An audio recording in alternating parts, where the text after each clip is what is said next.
Depuis mardi, dans les premières heures de la matinée, les populations congolaises en général et brazzavilloises en particulier ont des larmes aux yeux en train de pleurer ces nombreux jeunes qui ont trouvé la mort en allant chercher du travail.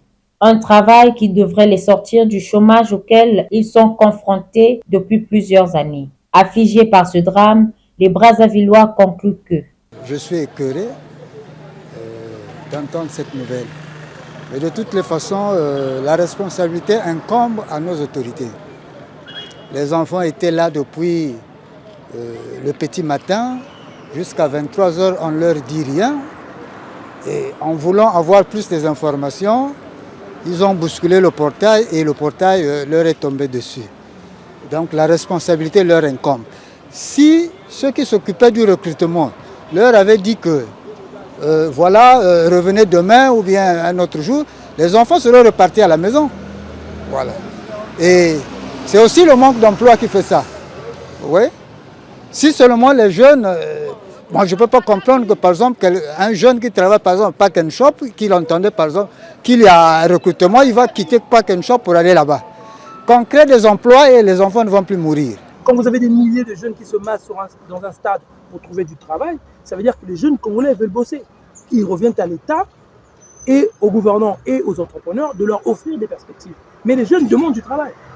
Faut-il rappeler que 46% de la population congolaise croupit sous le seuil de pauvreté. 46% de la population. Lorsqu'on est au chômage, évidemment qu'on est pauvre.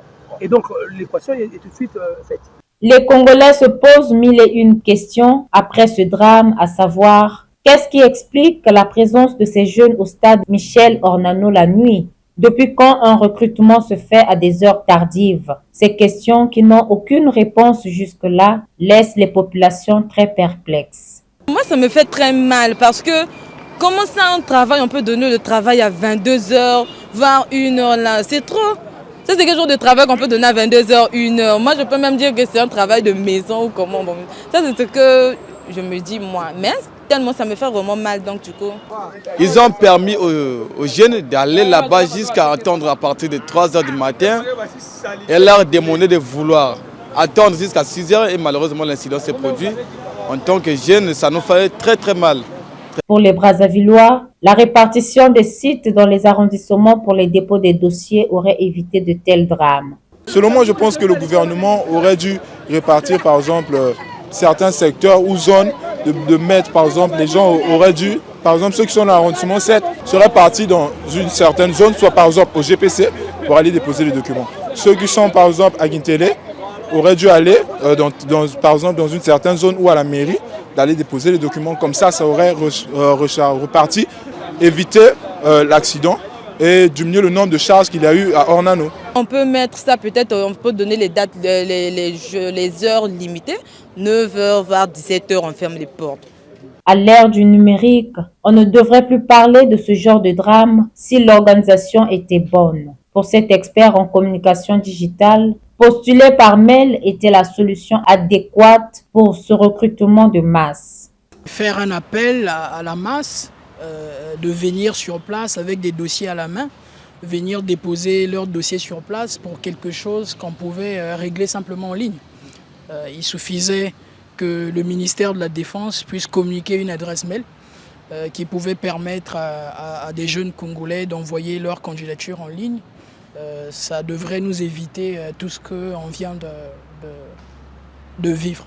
Il n'y a aucun pays au monde aujourd'hui qui peut penser son développement en marge, sans mettre justement des technologies de l'information et de la communication au cœur même de leur stratégie de développement.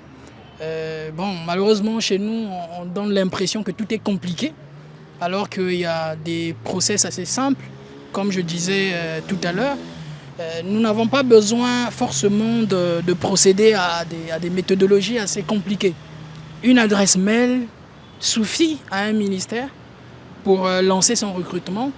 Et je pense même que ça va être beaucoup plus intéressant en termes de dignité, en termes d'équité, mais aussi en termes d'efficacité, que de faire un appel à la foule dans un pays où le taux de chômage de la jeunesse est assez élevé.